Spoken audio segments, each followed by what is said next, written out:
And now, Brandon Thiccc Schaub. Good morning, friends. Monday morning, March 25th. It is just after 9 a.m. on this beautiful spring morning. Spring is here. I'm crunk about it. Still raining in LA, though, but still crunk about spring. Allergies are popping, kids. That's how it goes this time of year. All good. Took the fam to Disneyland yesterday. Used to be a special place when I was a kid. Disneyland is super overrated these days. If you're just at Disneyland, if you're just at Magic, was it Kingdom? First of all, Splash Mountain was down. They don't tell you ahead of time. Haunted Mansion was down. They don't tell you ahead of time. There should be some sort of discount if the rides, because let's say you flew from wherever, Iowa, Montana, Florida, New York, and you've never been to Disneyland, and you get there, and the marquee rides are down, but you paid full price. There should be some sort of rebate if the rides are down, if they're not functioning. Or just they've never done this in the history of Disney, or just give people a heads up. Hey, it's still full price, but before you pay, Splash Mountain's down, and also so is the Haunted Mansion. So if you came here for that, come back, give us some sort of estimate when to come, or even online before you purchase tickets. Haunted Mansion's down to the 27th. Splash Mountain's down to whatever next year. But let people know, man, because you take those two away, and if you don't have the park hopper pass and you look at it, there's like 4 decent rides if you count Jungle Cruise, which I don't. The fake elephants and fake hippos, and then the people doing the thing where they take you around safari that have to look at the hippo to your left. This girl was so over her job. She's like, bang, bang. Yeah, if you look to the right, you'll see the monkeys monkeying around. Like, she hated her life. I'm like, hey, bitch, can you sell this for the kids a little bit? Like, the adults, we know what's going on. It's just Disney's, you know what it is? It's a long day, and it's overrated. They got to update there's I'll give it to you. The little town you walk in, it's magical. That place has some magic about it. But they got to update their shit, man.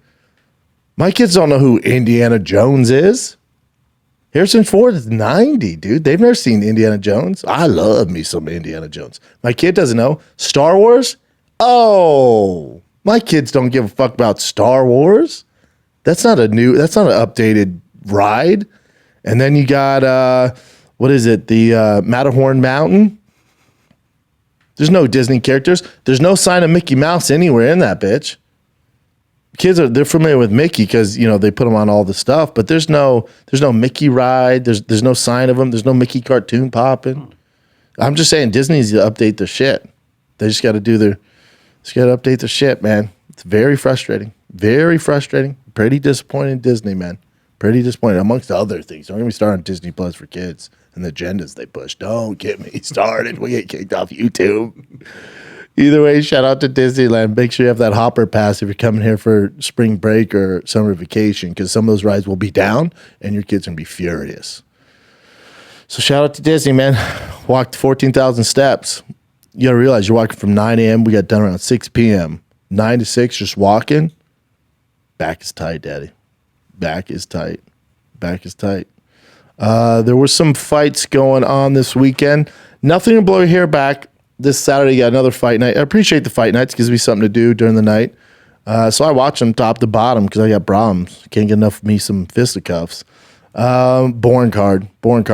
Business, kind of the biggest note of the fight night with Rose and Amanda Ribas. We haven't seen Rose in a hot second. She looked all right. Didn't look like a world beater. She looked all right. Carl Williams, Justin Taffa fight, not great. Edmund Shabazian, I've been so high on him, was not going his way, and my boy pulled it off. He has some work to do there. He was getting pretty handled there a little bit. But the biggest note that went viral on the internet is Igor decided to bite a guy. Igor, who you guys probably never heard of, but now you might know his name. Igor Severino was doing well, and for whatever reason, he's undefeated prospect. Find another undefeated dude, Andre Lima, and just decided to bite him. And I don't mean like a little nibble.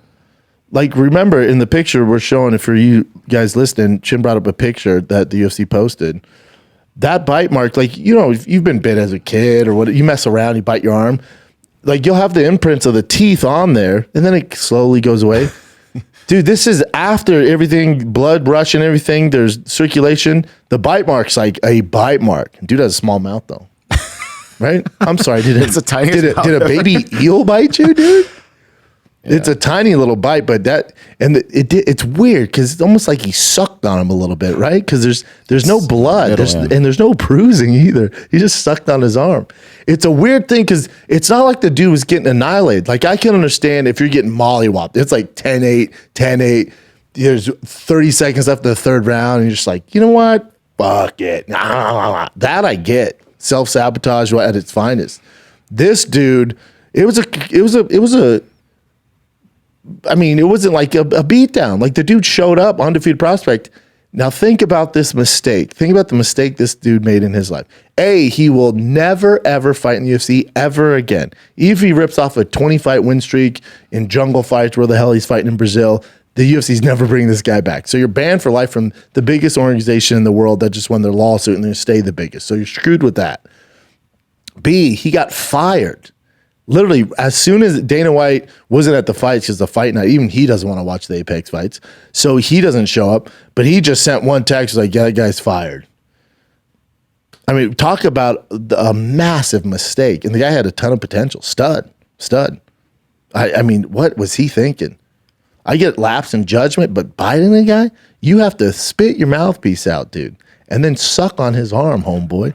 And you got a tiny mouth. That's the biggest. I mean, dude, if you're going to bite, bro. If you're going to bite, you got to bite. That's just like a little nibble, isn't it? Tiny mouth. That's like my son biting me, dude. And it would hurt, but whatever. That looks like a baby shark bit that guy. Yeah, guy's screwed. A hard bite, though. That's a biggest. Hard bite. Man. Biggest. And what's dope is that Andre Lima, who got bit, the guy who actually took the bite, obviously won the fight, right? Or it's a DQ. It was a DQ for biting. And Dana White gave a bite bonus award, which this probably will be the one and only. This will be a trivial question if the UFC gets bigger on Jeopardy. Who won a fight by biting? This will never, ever happen again, I would assume. Let's hope not. It says, he gave him originally 25,000, but then he doubled it to 50K after seeing the tattoo. Right. Now I'm giving him 50K. This is awesome. And it's I got go down, Chin. Oh, that says let me see his tattoo fully. Oh, I got fucking bit bonus. Shouldn't it be bite bonus? What? I don't know. I don't want to get into logistics there. Shouldn't be. I got the fucking bite bonus. That'd be good, but yeah, I got fucking bit bonus. Yeah. All right, dude. Well, that's not English, is it? Right. It doesn't work though, right? Or I got the fucking bit bonus, but I got even that fucking bite bonus. Yeah, okay, right. Yeah, the bites. Yeah, it's just bite works better. You know. Either way, I'm not Jordan Peterson, but I assume that English is not correct on that. And look at the little tiny bite. First and last, only guy to ever get a bite bonus. Lit. Yeah, hopefully people don't like try to bite people now. No, you're gonna lose your job. Yeah. Which we can't have that, dude. You can't be biting people. Nah. But that was the biggest thing on the card. Homeboy got bit. What's that tell you about? I mean, it was a tough night. It was a tough night. Homeboy got bit. Got a bonus. Yeah, it's a DQ, so it's not a win. And they both keep their undefeated records. So Igor's going to move on to wherever as the infamous biter. And Andre Lima is going to live on as, your tattoo's misspelled. That's all right. I have some like weird Asian writing on my back. It can't be correct. Other than that, man, the biggest news, we touched a little bit on firing the kid. I talked about it with Brian with the antitrust lawsuit. More information has come out. If you want, like, I'm a moron when it comes to stuff. I know tip of the iceberg, details, and I'll give it to you right now. But there's a guy named John Nash. He does a podcast who is a legit journalist, worked for Bloody Elbow. That's now gone. They went out of business, but he was like their main writer at Bloody Elbow.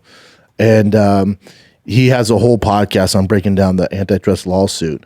And John S. Nash. So if you listen to his podcast, and this was even before the settlement came, this wasn't surprising, which I didn't know. It was surprising to me, but if you're following this like John Nash was, what happened is not surprising. So let's get into it about the antitrust lawsuit. The reason why, and now here's the other thing, is like for the hardcores, we're into this, right? Like fighter pay, it's always been a thing with UFC. If you just started watching UFC from the Conor days till now, you have no clue what's going on. I get it, so bear with me.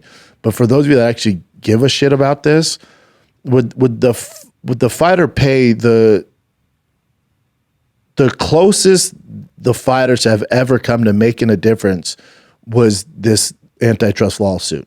By far the closest that no one's even been remotely close. This was the closest anyone's ever come to making a change as far as fighter pay. And it's been a lawsuit that's gone on for 10 years. It's been 10 years in the making. That's how long this took. You had COVID that gave long layoff and delayed things, but overall 10 years of hard work of fighters. I have nothing to do with it, but the guys that Kung Lee and Nate Corey and Brandon Vera, these guys are dealing with it all the time. The lawyers are dealing with it all the time. So 10 years. And they're at the freaking goal line. They're at the finish line, and then they settled. Now, I don't think they can. Nate Corey put some statement out, but I don't think they can comment on it right now. My question is, why settle at this point? Like the $335 million is nothing. For the UFC, it's nothing. It's a bump in the road.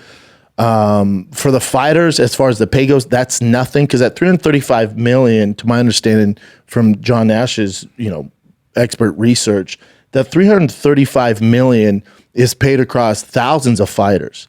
And not only is it paid across thousands of fighters, but it's based off how many fights you had, win, loss, your reign, how long you were fighting. So that's going to dictate it.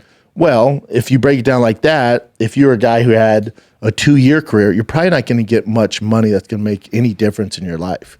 Now, if you're Ronda Rousey, Brock Lesnar, some of these huge names that brought a lot of money to the UFC, they're going to get the lion's share of the money, which how it should be, because they brought the most money to the UFC and they're not compensated. So they're going to get the lion's share of the money.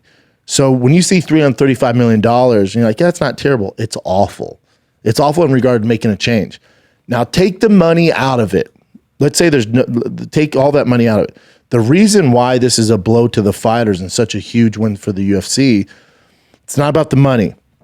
It's about that it's business as usual now.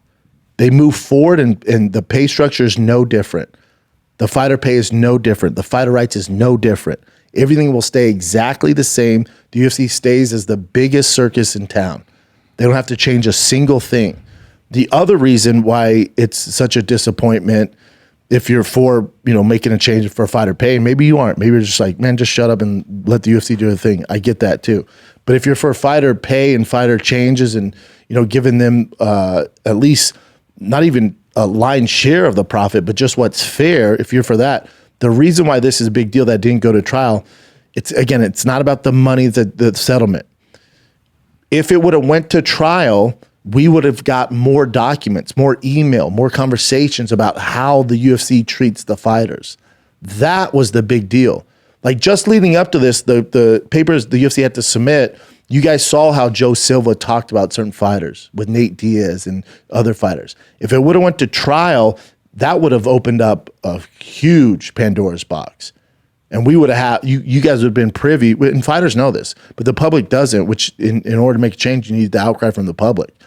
If they would have gave you guys an insight of how that Willy Wonka's cockfighting factory actually works, and you guys would have been, just in awe, in disappointment of the way the UFC brass thinks and deals with the fighters. That was why this could have been good. They will never get close again. Just not going to happen.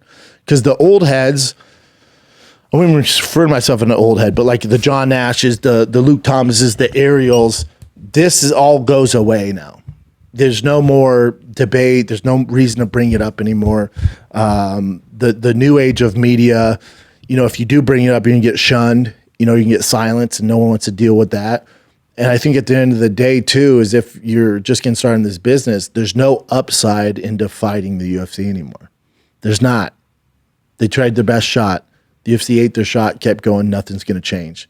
There's no benefit to bringing up fighter pay and what's right and the way they treat the fighters. And it's a shame. It's a shame. It's just a shame. Nothing will ever change. So at the end of the day, I think you just have to accept, and this is terrible, I'm even saying this, but it's just reality. You have to accept is if you're going to become a professional fighter, this is what it is. This is what it is. This is what it is. And you have to have the hope that you'll be the next Conor McGregor, or you're going to be the next Ronda Rousey, or Brock Lesnar, or Izzy, or Sugar Sean. Like, you have to hope that you're the 0.0001% of these professional fighters and can walk away with some money in the bank. That's what it is. So if your kid wants to get into fighting, sure. But is juice worth the squeeze? Depends who you ask. Depends who you ask. So that's what it is. That's why, people that were hoping that this was going to kind of air out the treatment of the fighters and the UFC brass, and a lot of them's not there anymore. I would assume the UFC's changed a little bit the way they talk about fighters and put into email. They've learned from those Joe Silva days. So maybe things are different, maybe like Nickelodeon, Nickelodeon's changed the way they treat kids, because all that horrible stuff came out. We'll talk about that documentary on Firing the Kid. The thing's insane. Jesus Christ, Nickelodeon, what are you doing? I used to love that stuff. Not anymore. But so I think the UFC's, they know they can't treat fighters, especially with social media, and there's more outlets now they can talk about it. But there's also, you can't hold the fighters responsible too. Like, people are like, oh, why isn't anybody bringing this up? Because their careers have changed. They don't have the power. It was on the media. But the UFC, very smart, took the power away from the media, that they can't tell the stories. The ones that kind of ruffle the feathers and bring up these talking points and they're legit journalists, they're not invited to those UFC scrums anymore. You have the Nelk boys there. You have Nina there. There's nothing wrong with that. There's nothing wrong with that. Now, to play devil's advocate, not even devil's advocate, but to give you the other side, maybe the fight game, this is just what the fight game is, and it's always been this. It's not as much as we want it to be the NFL, the MLB, the NBA. It's not. It's fighting. It's not a sport. It's fighting. I think as Snoop Dogg said, which is crazy, I'm quoting Snoop here, but you can play basketball, you can play football, you can play baseball, you can't play fighting. So we keep wanting the UFC to be up there with the NBA, NFL, and MLB, but it's just different. And it's different in many regards because there's no teams. The amount of money the NFL, NHL, MLB, and NBA is bringing, just merch alone covers their nut. And you're talking about teams, and that stuff lives on forever, and people buy that. The UFC doesn't have that avenue, really. They don't. When you think about merch, it's not shit compared to the Philadelphia Eagles or Dallas Cowboys. So the revenue's easier for them to split with the players because they're making stupid money. And the UFC's not in that regard. So this might just be how it is. It's fighting. It's not the NFL, NBA, or MLB. It never will be. It's never going to get there. It's just not. It doesn't have the same appeal. People can't relate to it. We love it. Everyone here loves it. The viewers love it. But overall, it's just never going to get on the mass scale, especially in America, or compared to soccer internationally. It's just never going to reach that. It's just not, because it's different. It's fighting. So to that regard, it's like we have to accept that it's not going to be a 50-50 split. It's going to be the 18, split. The 18% goes to the fighters. It will always be that way. And it might be too, because the UFC can't sell merch and do the licensing, like the NFL, NBA, MLB, that if they did do 50-50, they'd go out of business.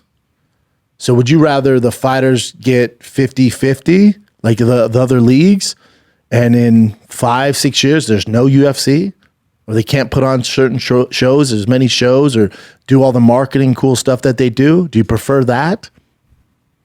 You know? Think how many people make a living talking about the UFC, highlighting the UFC, working for the UFC, fighting for the UFC, the brands, the whole culture of it. Can you name one organization in fighting that's ever given fighters equal pay or higher pay than the UFC that's still around? No, there's a reason for that. And again, it's easy for me or insert any legit journalist. I'm not a journalist, but insert any legit journalist like Luke Thomas, Ariel, all those boys. Insert those monsters, those brilliant men, whoever they are, including myself. We don't know the ins and outs of the UFC's overhead. I don't know how they run their business. I'm not privy to that. You just see how much the UFC make this year. How much was the fighter payout? Well, that ain't fair. We don't know the exact kind of details that go into running the business on that magnitude, that scale in the fight league. We compare it to every other major league. We don't know what goes into it. So Dana might be like, yeah, no, I get it. You guys want 50%. If we do that, there's no UFC. But all we do is we see the numbers and go, no, that's not fair. You only paid them 18%. And Dana goes, yeah, because, and again, we don't know. He might say, yeah, we have to do that in order to do this. To go where we want to do, it has to be that way. Is it fair? No. That might just be fighting. That's boxing. How long has boxing been around? They have the Ali Act. How's that going for them? Everyone thinks Ali Act's going to change UFC. How's that going for boxing? Is boxing exactly where you want it to be right now? Is it on is it trending upwards? I think at some point we just got to accept this is fighting. It's not like these other sports. It's just not. That's the way it goes. It's never going to be 50-50. They're going to get a fraction of the pay other professional sports get, and that's just the business of fighting. That's the way the sausage is made. If you want to be a fighter, you have to accept that. That's what it is. It's always going to be that way. There's never been a league ever in the history of fighting, even though it's kind of young, been around since 93. Even before that, there's other leagues, but UFC's been around since 93. There's never been a league that comes out. There has to be a reason why they come out and go, hell no, we can't do 50-50. We're not like these other leagues. We don't have the merch sales. We don't have this. We don't have this, So maybe that's why. Again, we can sit here and fight with the UFC and say, well, it's not fair. These leagues get 50-50. You guys only pay 18%. And Dana might say, yeah, because you morons, this is our budget. This is what we have to pay. We have to cover this. We have to cover this, So I assume maybe that's why. I don't know. But the only time we would have found out is if this antitrust lawsuit would have went to trial. And for whatever reason, I'd love to hear from Brandon Vera or Kung Lee or Nate Quarry on why they settled. Because that settlement ain't shit. That was 10 years of nothing.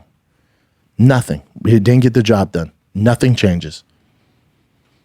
Again, that might be good. For those of us that love the UFC, you better hope that stuff doesn't come out. That could have made a real detrimental change, and the internals of the UFC is in chaos, and they go out of business. Then what? Then the product we love, the UFC we love, goes away. That'd be awful. I don't want that. I don't want Dana to go away. I don't want the UFC to go away. That'd be a nightmare. What are you going to do, So I think we just have to accept it and move on. They could do better, though, right? I don't know. Why do you assume that, Chin? Because I just assume it. I know, but why? I mean, if you're talking about market share with the NFL, okay. So remember we discussed last week that the UFC is like the fastest growing top sport, right? Used to be. I don't know if they still are. That was in their heyday when they had the Conor. Remember that Conor era was the biggest blow up in sports history, and that was fueled by Conor. Yeah.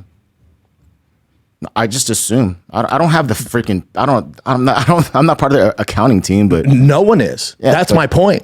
I assume, you assume, but we don't know what the fuck we're doing. I'm sure there's some people outside that are like, man, I think Chin, Casey, and Brennan should make this much. Oh, really? How much is my rent? Oh, really? How much was the equipment? Oh, really? How much do we pay the other? They don't know the workings. They have no clue. But we all, we know. But the outsiders have no clue. But imagine all them coming like, no, Brendan, you should take this much. Well, no, that's not, we can't do that. We'd be out of business. But the outside, everyone, they think they know. For the UFC, they think they know because the numbers are released. At the end of the day, nobody knows. The UFC knows. The UFC and the accountant and the people that run that business, they know. So you're leaning towards if they did better as far as like paying their fighters a little bit more, that they would just drop? They'd be gone?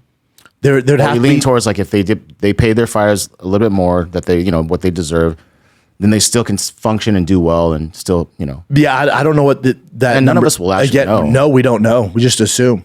Yeah. I assume there has to be just Because it seems like they're making a shit ton I know. from what we're hearing. I know. And then not giving the fighters as much. But that's what we're told.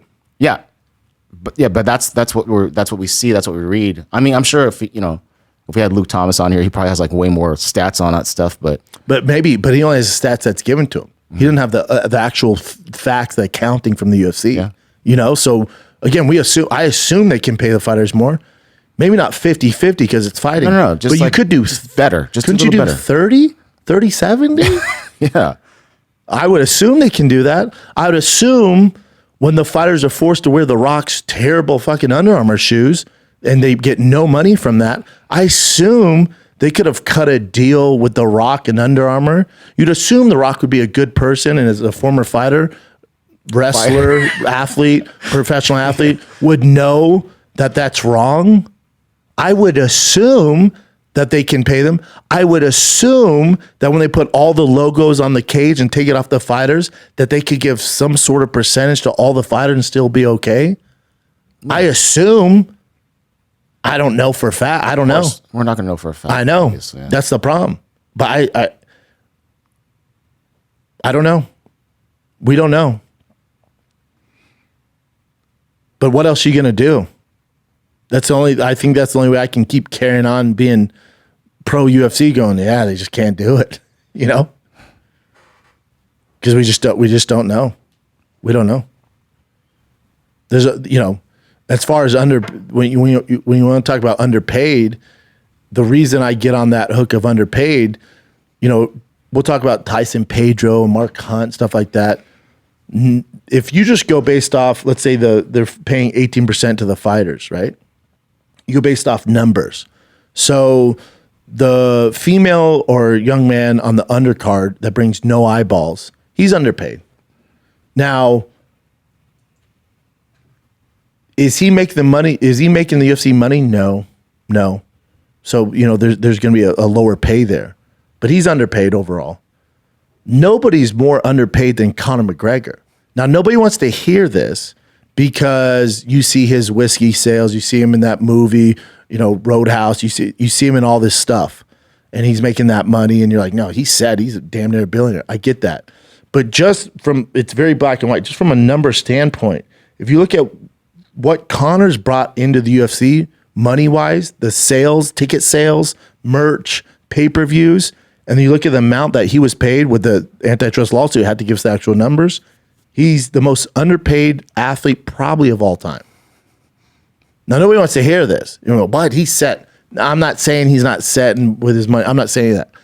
I'm saying if they're paying out 18% across the board, and you look at the amount of money that he's brought into the organization of all the times he's fought, he's the most underpaid athlete of all time. Let that sink in. Now, I know you guys don't care because he's on yachts and Lamborghinis, but what's right is right. That's all I'm saying. I agree. If you're a valued person, you bring so much stuff to the company, you should be paid, your fair share. Now people will say the argument is, well, he wouldn't be that big if he didn't have the UFC. Of course. My argument would be the UFC wouldn't be as big if they didn't have Conor Exactly. McGregor. So that's why there has to be some sort of middle ground here. Yeah. But the most underpaid athlete of all time is Conor McGregor. He's on the Forbes, top 50. That's all bullshit. Those are kiddie numbers. Anybody can submit that. You don't have to submit your tax documentation. I know the whole net worth thing is so stupid. So the rich people in the world aren't on there for a reason, Yeah, Conor's the most underpaid athlete of all time. So we'll see. It's a bummer, but there's no value in talking about it anymore. It's over. You have to accept if you like the fight game, the fighters are going to be underpaid. According to And again, I don't know the ins and outs of their counting. Underpaid according to other major sports. And what But fighting is not a sport. I think we have to distinguish those. Fighting's not a sport. It's different. it's definitely different, but it's a sport. Not compared to it's fighting. It's fighting. It's So- more brutal without a doubt out of all the sports out I'm not there. talking about brutal. I'm just saying, as far as the fight game goes, it's in a different lane than MLB, NBA, NFL. It's a different thing. So boxing and MMA are different? Different. It's just different. And they're paid that way. And they're treated that way. And they're marketed that way. So we'll never see a change. It is what it is. If you want to be a fighter, you just have to accept you're going to be undervalued for your entire career unless you're the 0.001% and you're Conor McGregor.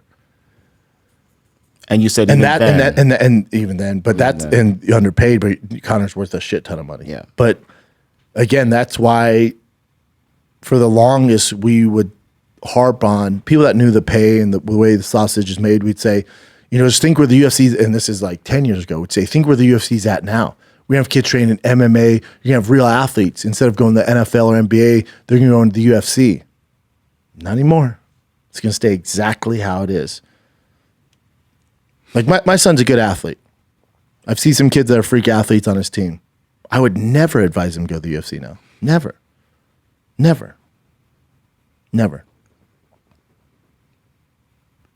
It's just not smart. If you have the abilities to play in other leagues and make more money and get the lion's share, and you have benefits after that if you get hurt, which you're going to, can guarantee it, why would you try to go to the UFC?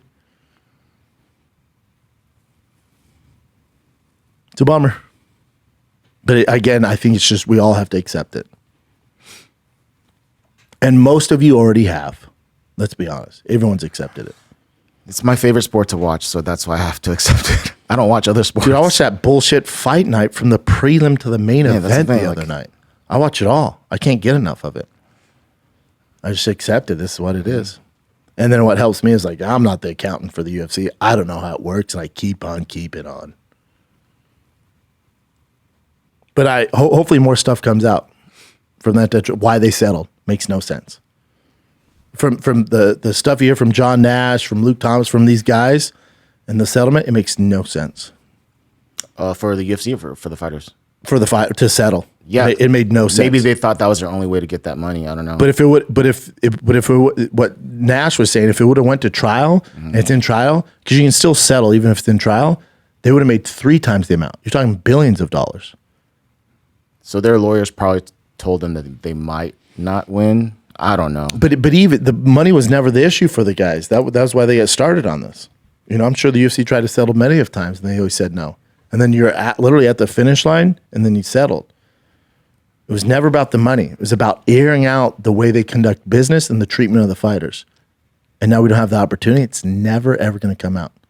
You got a little taste of it with the way Joe Silva talked to guys, I can tell you stories all day. Doesn't matter. The behind the scenes stuff. I mean, it has to do with the money for some point, but the main point was like how the fighters are treated and the future of the fighters for sure. It was the future. It's not going to happen right now. It was the future pay. Would you? I mean, having one of those guys on to talk about it, like Brandon Vera, Kung Lee, one of those guys. Absolutely. Yeah, that'd be cool. Absolutely. Again, I'm a moron with financing, and I can talk to him about it, but I can ask them the basic questions. As far as like why they settled. Yeah, I'd love that. I'm sure they go on to Ariel or Luke before. Those guys are probably better to do this, but I'd have them on. But I also don't think legally they can talk about it right now. Even afterwards, it's like a settlement. I don't think so. There's certain, I'm sure NDAs and stuff where you can't air out why, Otherwise, because Nate Query put out a statement, and it's pretty vague. So I'm sure legally they can't. And then let's say he's like, yeah, in 2 years I can talk about it. Okay, I don't care. Okay, it's over.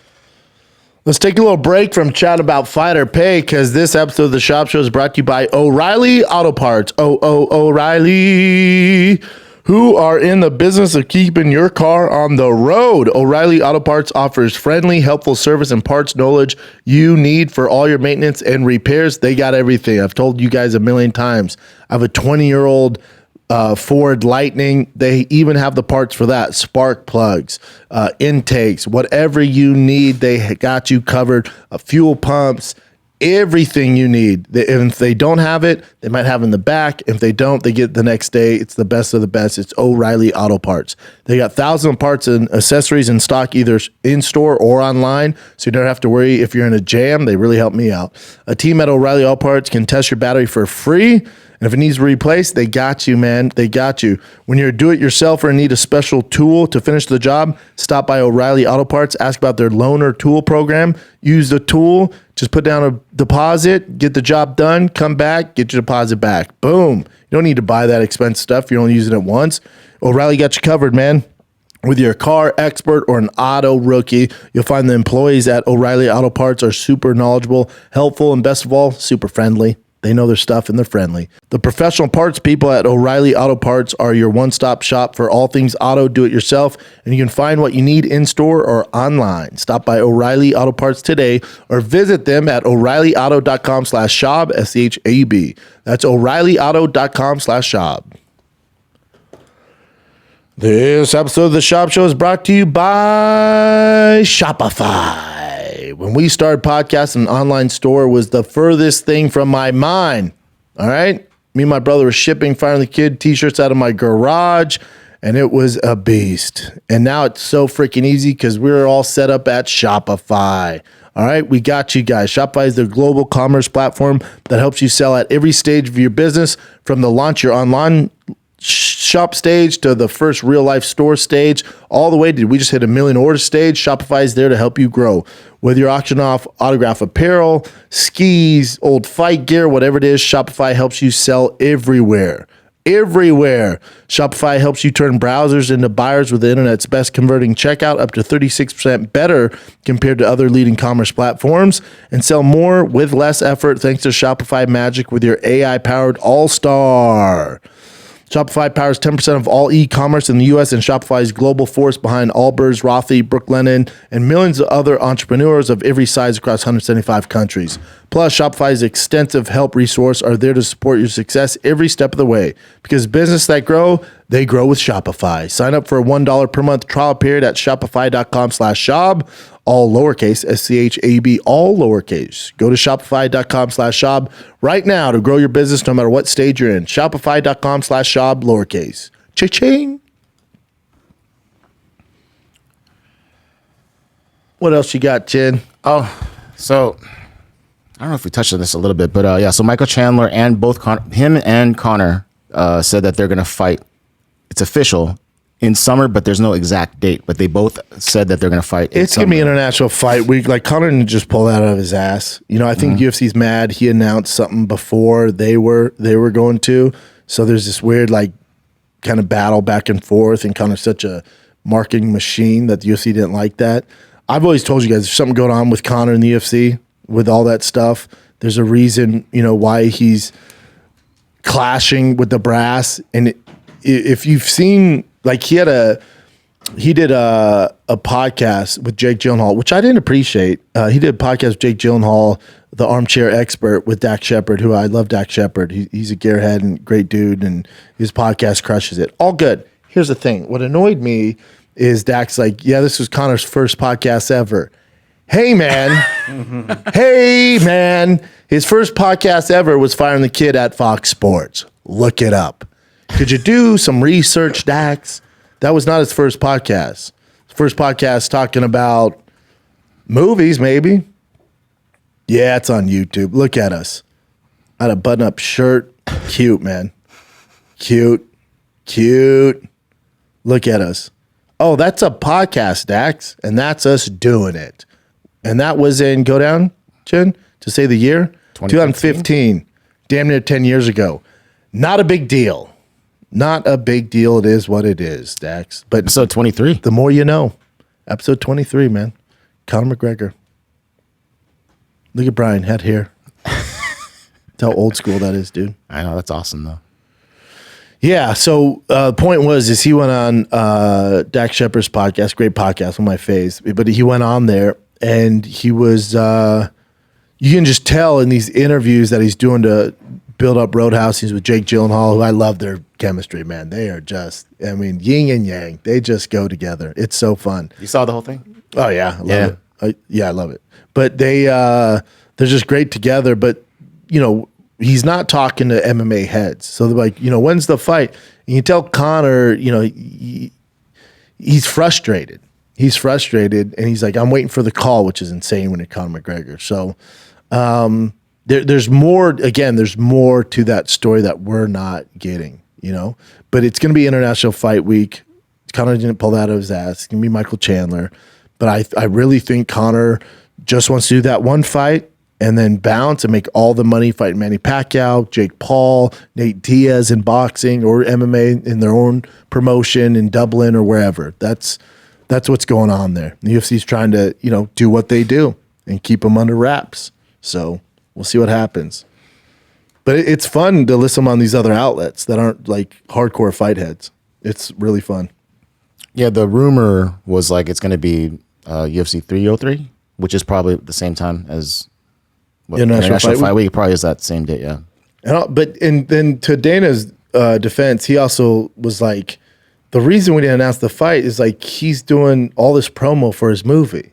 Like that, and he's like, to do a movie like tour promo, like that takes all your attention. Now that that's done, he's going to go in a legit camp and then the fight will be announced. He's like, we're just waiting to this movie to, do their thing, and then we'll piggyback on that and you get a fight announcement. So I'd assume we get a fight announcement pretty soon. Mm-hmm. That's weird. It says Friday? That makes sense. Yeah. All right. So this sucks, man. So Walt Harris has been going through some tough times, obviously. Oh yeah, his daughter. Stepdaughter, I think. Murdered, basically.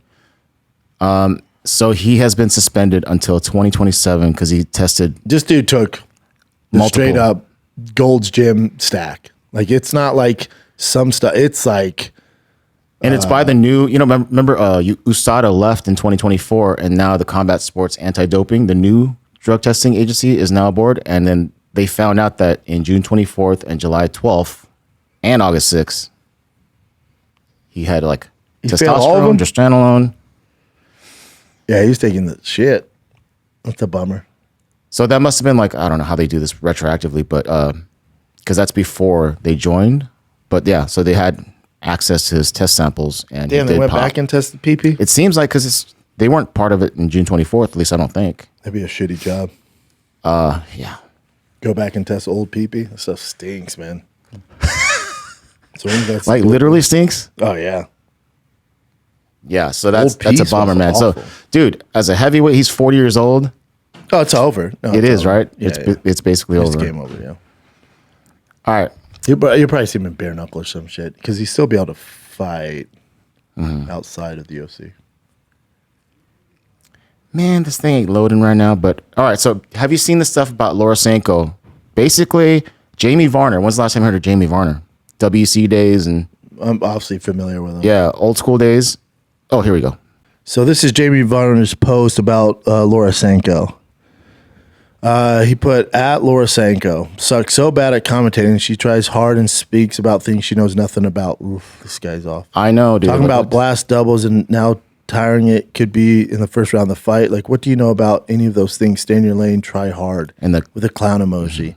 When someone puts a clown emoji, they're just out of creativity. Laura Sanko is ruining the fights by talking so much. Leave the commentator to the people that have actually fought. Oh, God, she fought, dude. I know. A female UFC fighter should have that job. She's just annoying. It's obvious she is trying hard and doesn't know what she's talking about. Oof. And then let me go here to Laura's response. I hope Laura lit him up. Oh, yeah. In the nicest way that she could have. You and I actually found, because he didn't know she's a fighter. Yeah. You and I actually found the same card, moron, in 2011. She didn't say moron. For Titan FC. We warmed up next to each other in the basement of the Memorial Hall building, Kansas City. My best friend braided your hair because you couldn't find anyone to do it. I remember thinking how cool it was at the time to be on a card with you. I had followed your career in the WC and was a little starstruck, to be honest. It's okay that you don't like my commentary, but respectfully, I've been part of this game and training since 2006. I'm a brown belt in jiu-jitsu, and while I can't compare my career to yours, I have in fact fought. And if the UFC had a 105 division, I would have fought a lot longer. Gagoosh. Without a doubt. Mic drop. I assume Jamie Varner just like I haven't heard something from him disappears since. like the Homer Simpson meme. In the bushes. What I don't get why people I don't get it. Like, does Jamie Varner want attention? Like, clearly Laura Sanko's one of the very best. The very, very best. Yeah, out of nowhere. It was like He's also we haven't heard from Muscle. When's the last time we heard him like even say something about the UFC? Yeah. He just shitted on Laura Sanko. Also, if you're gonna shit on someone, you gotta do your research, man. You just look like a tool. Yeah. Same card. She was on with them. So speaking of people that are talking smack, so Daniel Cormier, I guess he's doing his last NCAA commentary for ESPN because of all the, hate stuff that's happening. I watch it, and DC's great on there. Absolutely great. So entertaining. So this is what this dude said. So this guy, first of all, click on the guy's account. Let me see what he does. Oh, hold on. His name is Mason. That guy. What's Mason's background? So he knows wrestling. Believer. Always do the next right thing. This life's more than just a read through. Yep. Okay. So I'll tell you about him a little bit more, but after you see the Dana. So this guy tweets at DC. I watched all the NCAA championship. DC is fantastic. So this guy puts, DC is painful. He has no professionalism on the mic to the point of it being ridiculous. So then DC responded, goes, guys, I'm out. This will be my last time doing the NCAA tournament. Continue to do things the same way and stay wrestling. That hasn't changed since the 40s. I told the general public to watch a guy, told me he'd rather tear his eyes out than watch. So enjoy. I'll finish tonight. And then I'll go here. I'll finish tonight, and then I'm out.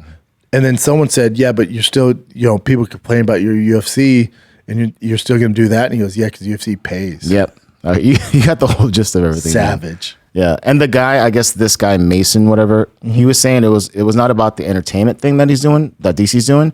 It's more like not knowing the rule sets and the wrestlers' names and all the backgrounds, all that stuff. I don't watch that, so I don't know the details, but that's what he was saying. I mean, also, DC has a million jobs, and he's a massive name. And he was an Olympic wrestler too, so like national champion, Oklahoma State. Like, nobody knows the game better. And then he's doing it with another super stud wrestler. I found him entertaining. I mean, I guess if you're balls deep in it, like Homeboy is, who was making those comments, you might be a little upset because you don't know the name of the fighters and stuff. The wrestlers, yeah. So maybe instead of quitting DC again, if they don't pay him, it's taken away from his family too. It could be, for him just to walk away, he's probably just doing it as charity, basically at this point. So for that guy, they're benefiting, dude. They're benefiting from Daniel Cormier being on their podcast. DC is the most famous man in that building. Yeah, I thought he was great. Well, there you go. All right, so this has been a big talk of the town as far as like MMA fans and even MMA media, the UFC 300 poster, and this is from UFC Europe, so I'm not sure if this is going to be the last poster for it, but it is so bland looking. And they have the names of the fighters on the bottom, but it's just a UFC 300 like font text. Yeah, I don't know. The UFC, this is UFC Europe that tweeted that, so who knows if it's the official poster. Let's say it is. You're still going to buy it. Have you ever bought a UFC card off a poster? Because of the poster? No. Yeah, never. Right. But I think all of us who love the UFC and watched it since way before UFC 100, you're just we're putting 300 on this pedestal, and the UFC's like, bitch, it's a normal fucking day in the office. You guys are trying to make this big deal. It's a great card because 300, so we stacked it. We don't give a fuck. You're gonna buy it no matter what. We don't give a shit about the poster. Like how they don't hire Boss Logic or Dosbrack, our boy, even to do Ruben, dude. Like, dude, any of these guys can do a better poster. But again, the UFC's like, we don't give a fuck. UFC 300, gold flag, 300, buy it, and we're all going to. Let's take a little break, kids, because this episode, the Schaub Show, is brought to you by O'Reilly Auto Parts, who are in the business of keeping your car on the road. O'Reilly Auto Parts offers Super friendly, helpful service and parts knowledge that you need for all your maintenance and repairs. They have thousands of parts and accessories.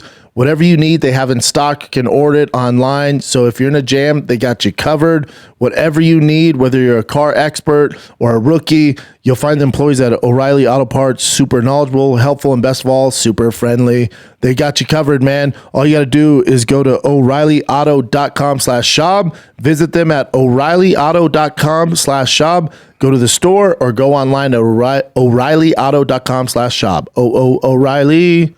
This episode of the Schaub Show is brought to you by the one, the only Happy Hippo. However you get your kratom, you got to get it from happyhippo.com. Use promo code THICC24. You get 20% off for life.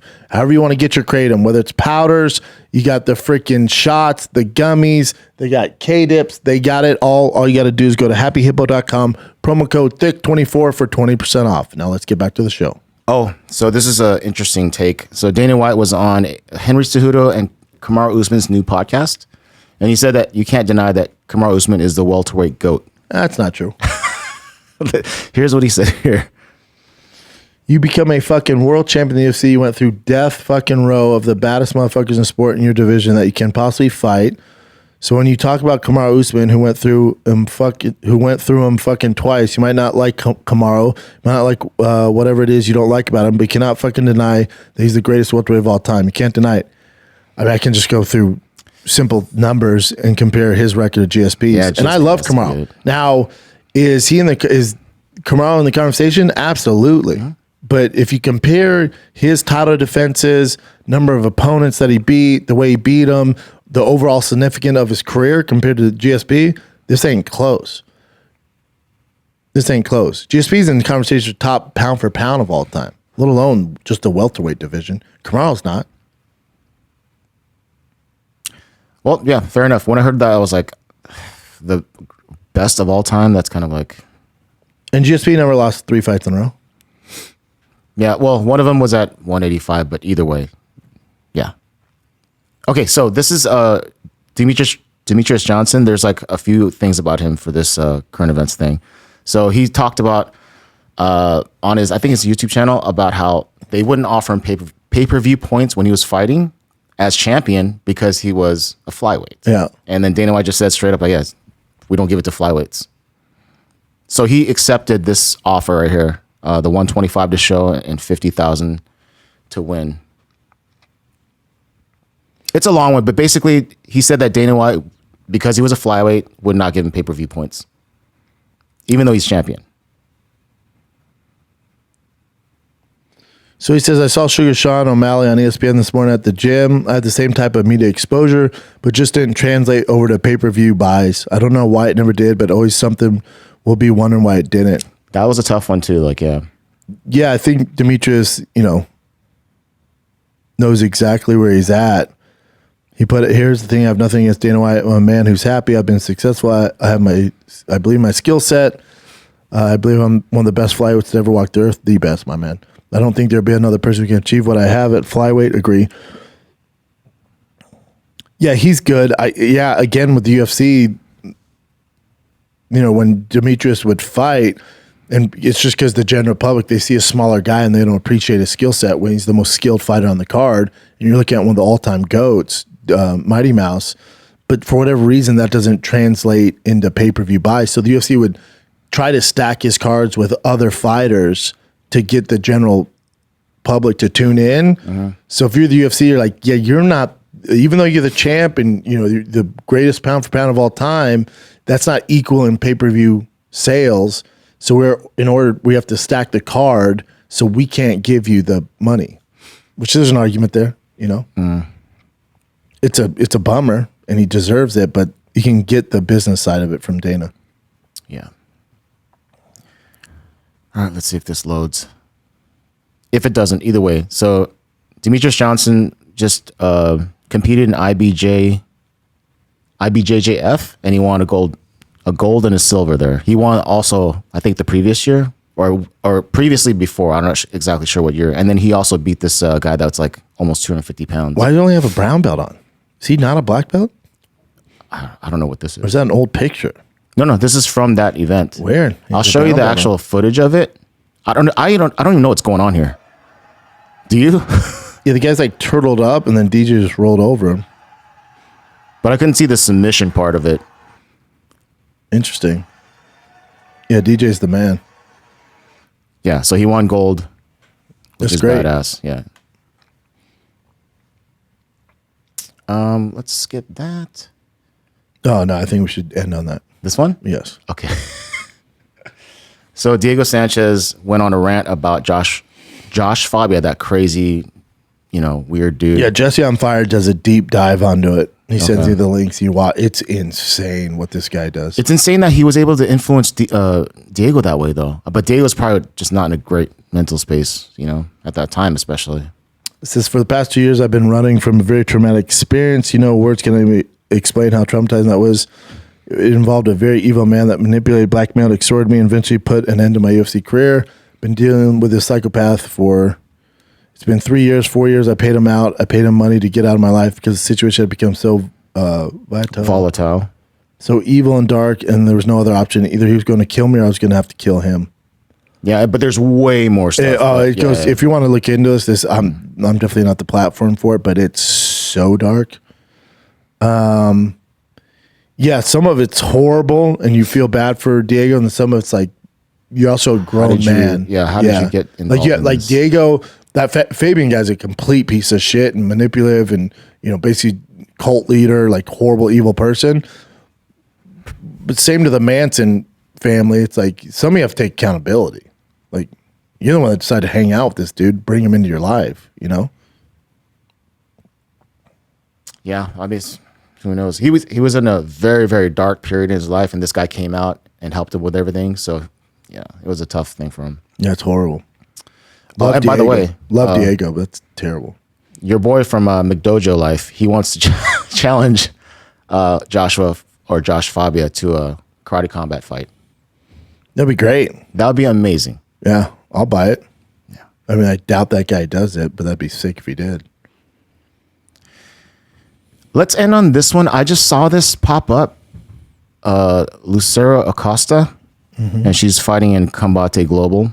So I saw this picture. I'm like, that's an interesting picture, right? She's like, but she's like once again, her name is Lucero Acosta, and she's kind of a baddie, as you can see her.